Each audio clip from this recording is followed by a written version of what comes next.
Hello, hello, hello. Welcome, welcome, welcome. Come in, come in, come in. Get on in here, y'all. Get on in here.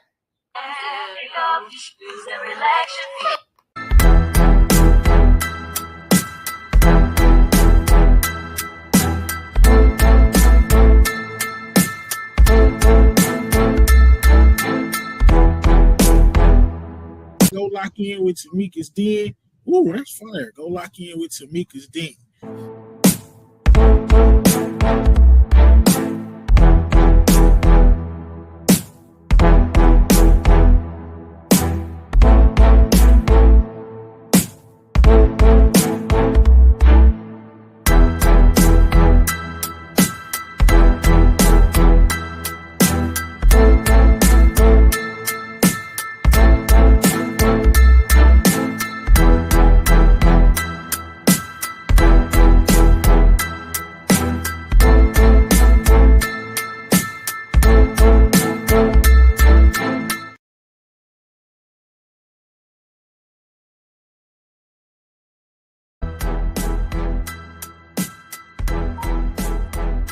Hello, hello, hello. Welcome, welcome, welcome. Come in, come in, come in. This is Tamika's Den. I am Tamika. Get on in here, y'all. Get on in here. Pick up your shoes and relax your feet. You are now in the Den. Whoo, child. We are back. Okay. Teacup, teacup, teacup, teacup. Episodes 3 and 4, y'all. Lord of mercy. Now, 3 is called Quite for No Reason. 4 is In the Heat of the Country. Child. Now we know that Arlo is not acting right, or so we think, right? He's talking a lot of crazy things. He came back with these scars out of the daggone woods. We don't know nothing else that's going on. We pretty much haven't slept. We just laying here in this daggone bed looking up at the freaking ceiling trying to understand why, what the hell is going on. Meanwhile, Donald wife still outside frozen and he's still sitting there looking at her with half her damn bones hanging like,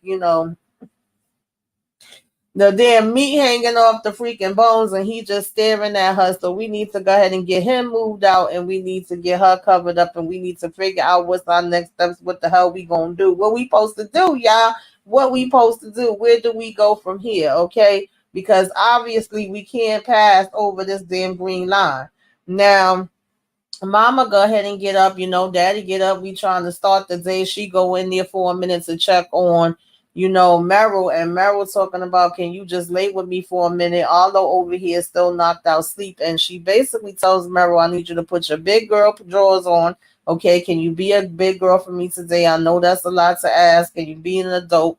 And can you just keep an eye on Arlo where I try to go out here and figure out the things that's going on? Now, we do have a little bit of a conversation in the damn kitchen where at first James was saying, like, we need to go out. I need to try to see if we can at least get to the next neighbor's house. If it's like, where we can't cross there too, if they experiencing the same things that we are experiencing.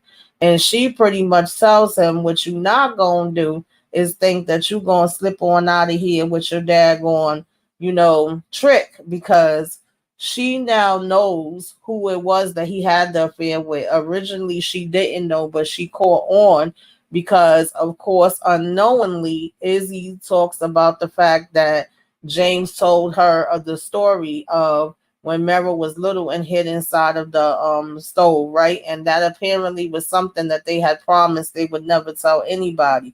Now, of course, James wasn't thinking to say, listen, don't make sure you don't mention that to my daggone wife. So now she's aware of it. Her nor her husband was aware of it before.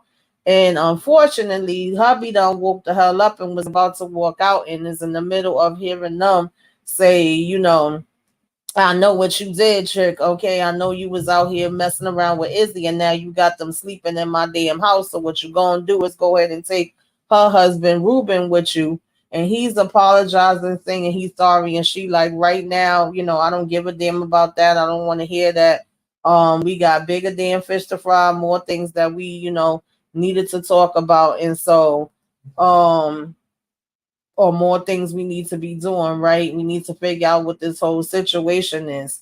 And so, of course, Ruben got to act like he ain't hear what he heard when he ready to go out here and take James' damn head off. And it's like, now I got me and my family here at your house with the man that's basically been sleeping with my wife. And only response that James even had when Maggie told him that she knew, he talking about some, how did you find out? She like, does it damn matter? And she asking, does Ruben know? And he said no. And I'm like, well, both of y'all wrong, because Ruben's standing there at the damn door. Okay, he listening to the whole damn conversation now.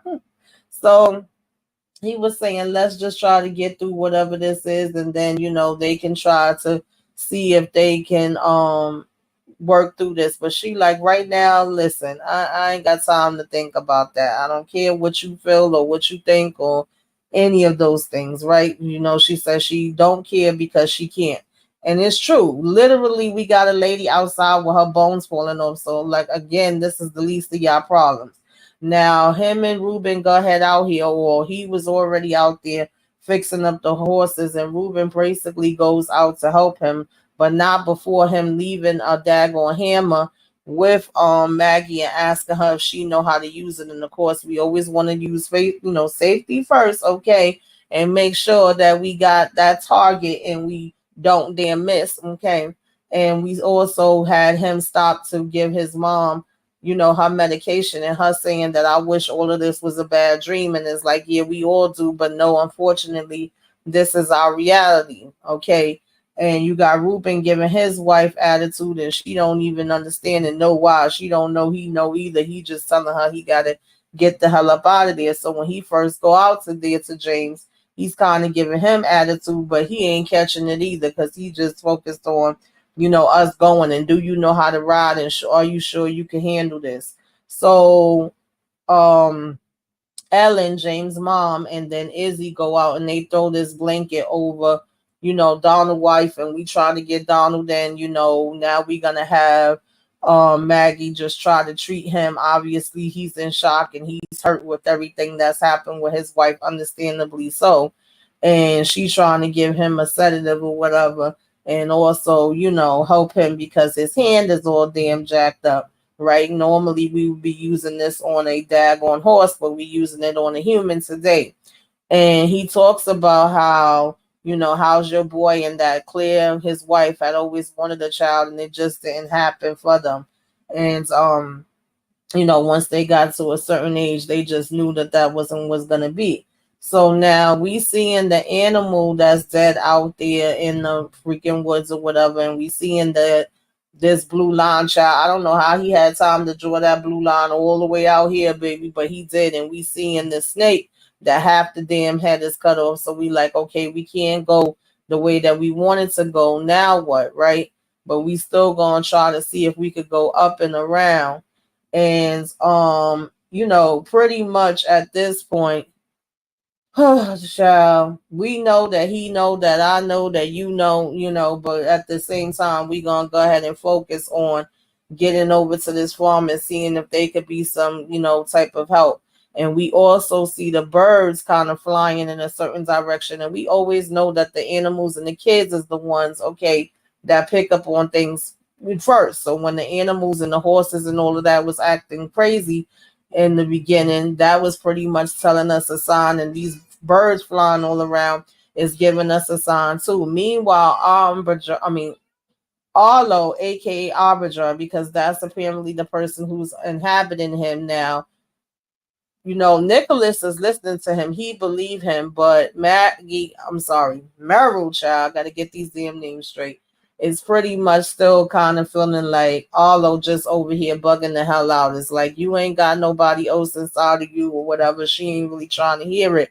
Whereas Nicholas is like, nah, I believe him, and I think we should be paying attention to what he said. Now, she does know that her mom mentioned a little bit about that he said it was somebody that was telling him things, and Nicholas says how that's super scary. And he's like, he said that is this voice and stuff like that, right? So they trying to get to the bottom of it. And the fact that he says somebody or something was trying to come and take their asses out.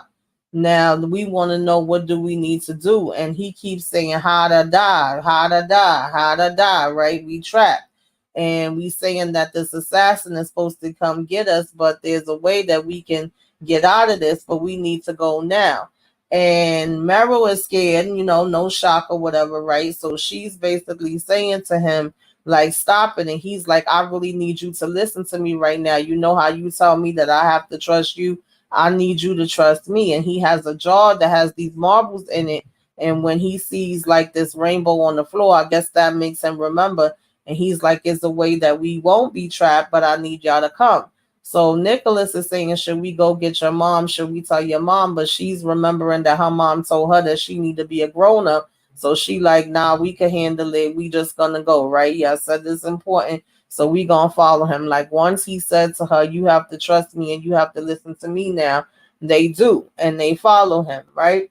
Meanwhile, you got Mama Elaine and Dagon or Ellen, right, sitting outside with Izzy in the chairs, and she looking through the damn binoculars or whatever, and they just still bugging out that they even experiencing this. And of course, she has Parkinson's, her hands is shaking, and she asking her how long that goes on and how often she's experiencing it, and she's like she's used to it now, and how her husband used to always tell her patience is a virtue, but she always kind of thought that was bullcrap. She never believed the same way that he did.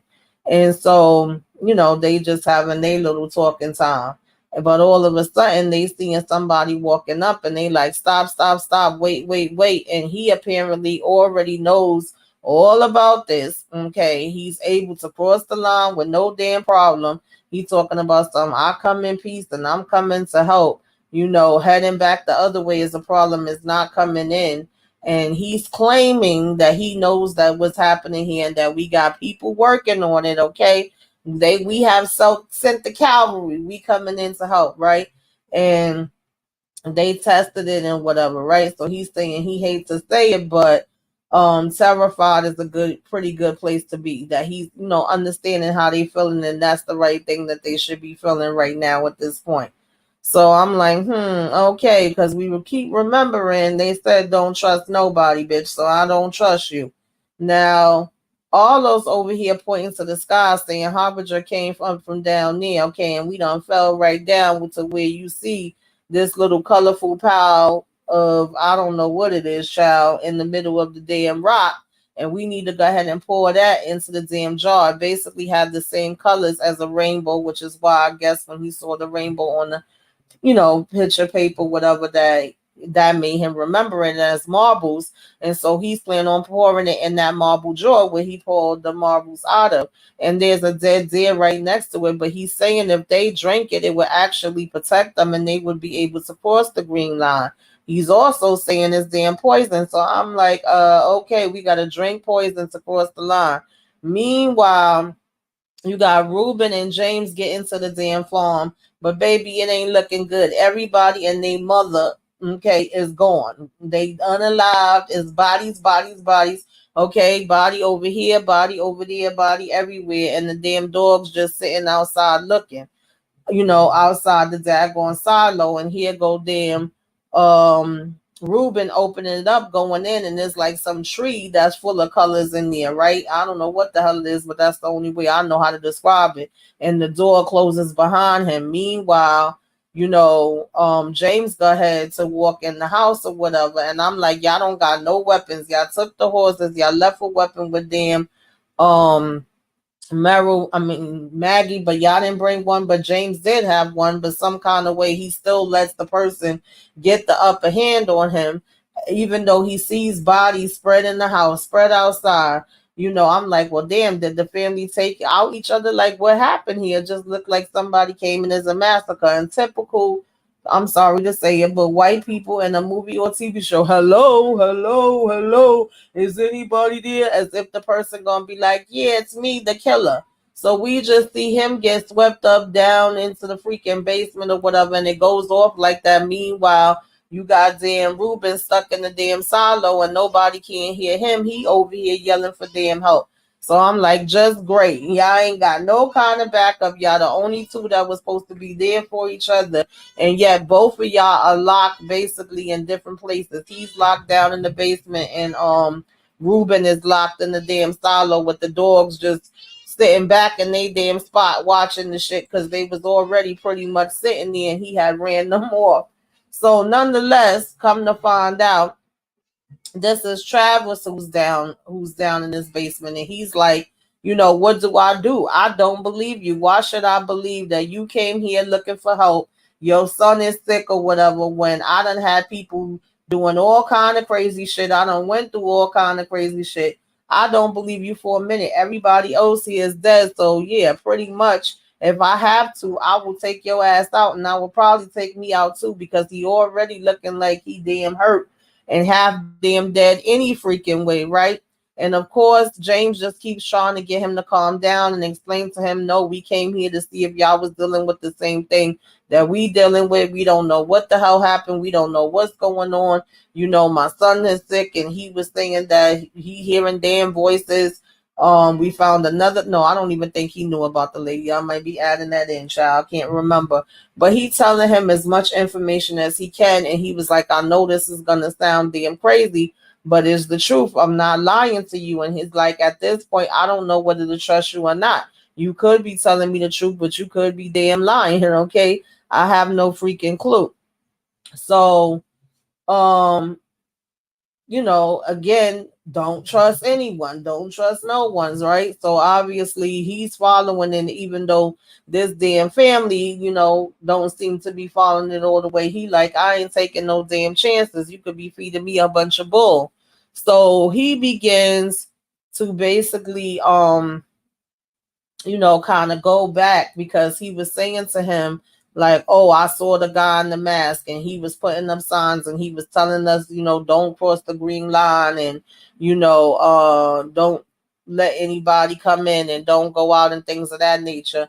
And he called him out on it, like, oh, Travis ain't tell you that. Like, if he's already familiar with him and have a relationship with him or whatever, right? He's like, he wouldn't even say that, and he wouldn't do it that way.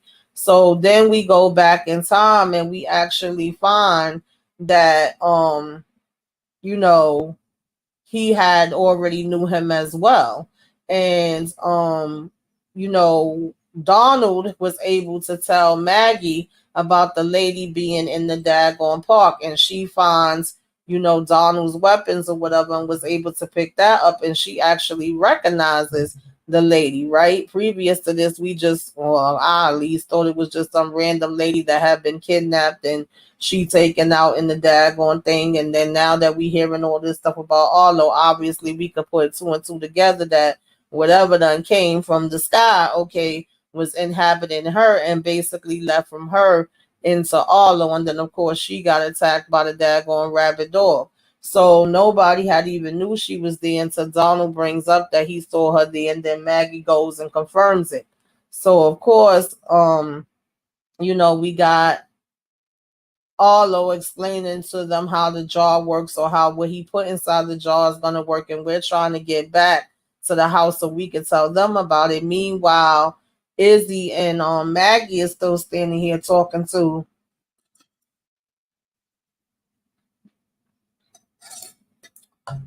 old fake sheriff. I came to help. I know everything, and I promise that we gonna get y'all out of this. But Maggie ain't trusting this. She walk up like, who the hell is this? Okay. And they like, oh, he's here to help. He know everything that's going on or whatever, right? And he over here talking about, you said it was two of y'all and two men and his three kids, and he trying to calculate all who's there, but Maggie interrupts it. And then when he asked, like, have anybody been acting strange? Has anything happened or whatever? And she did mention that there was a guy in the mask that came by, and he's like, oh, I know all about him. So I'm like, oh, everybody seems to know about the guy in the mask, huh? So Maggie is like saying the kids is in the barn, right?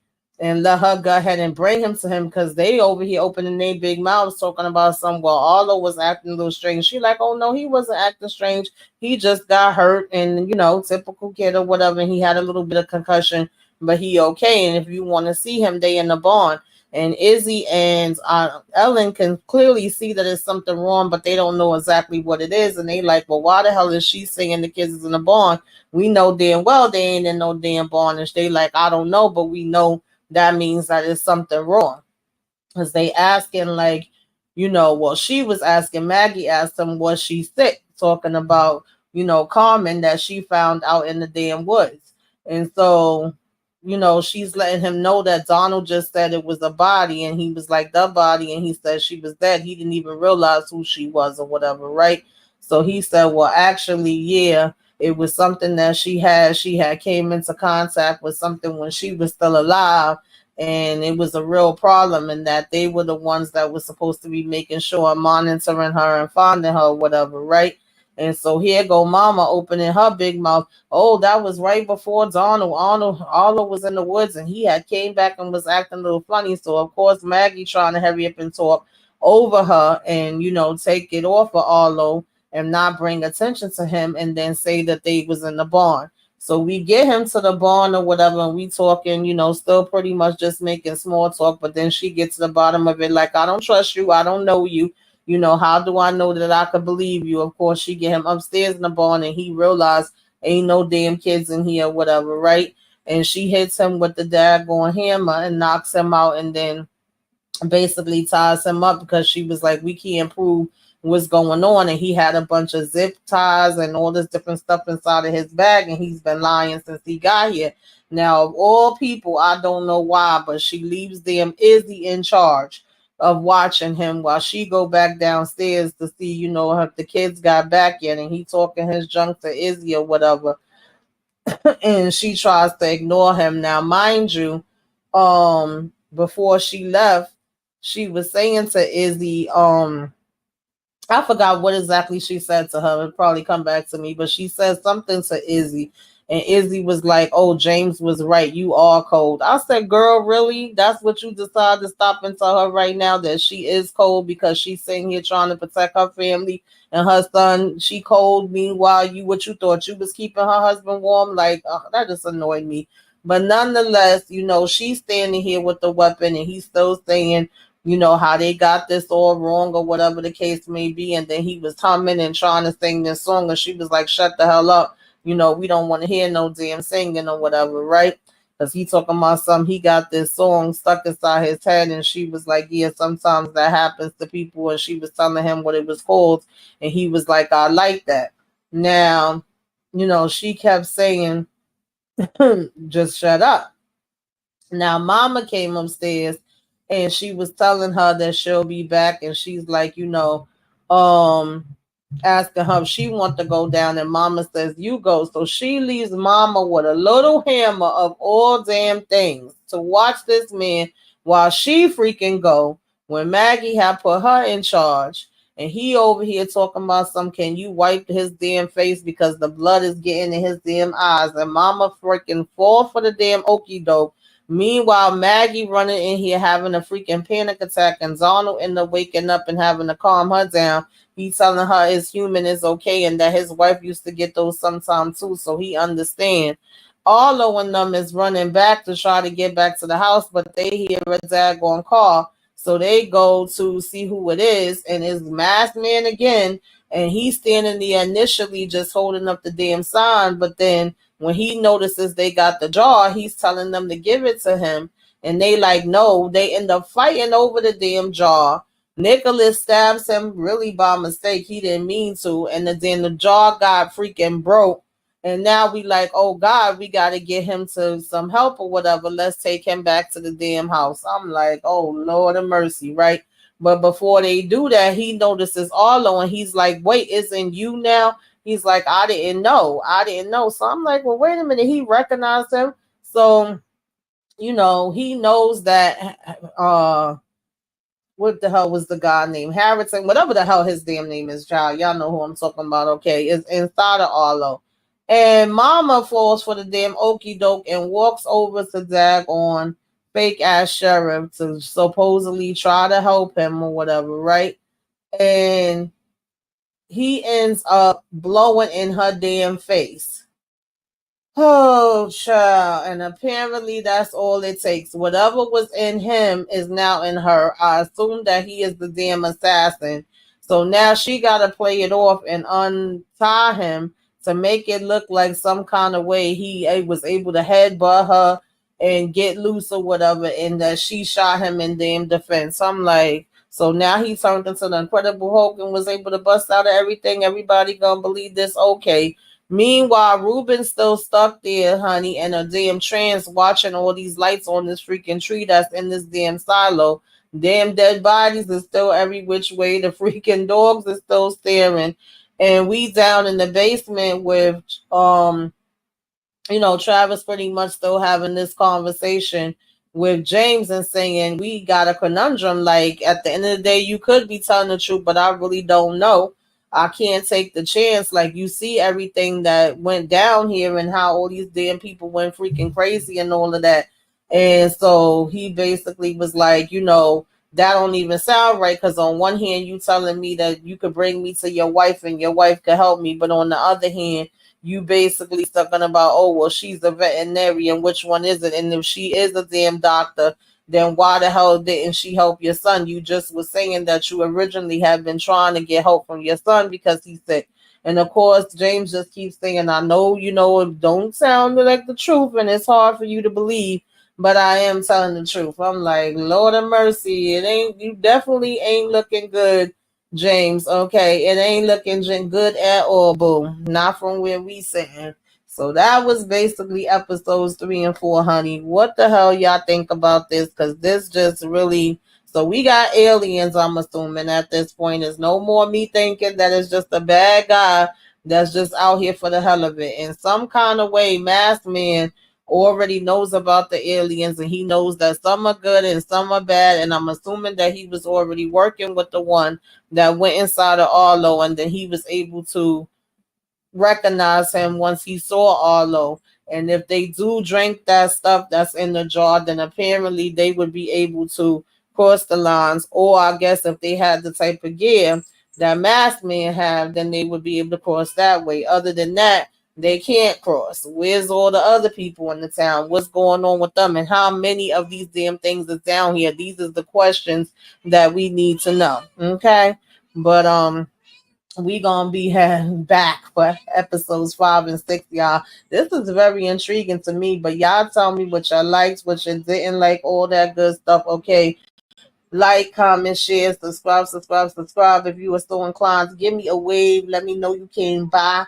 Put some flames up in the sky. Till next time, y'all. Good.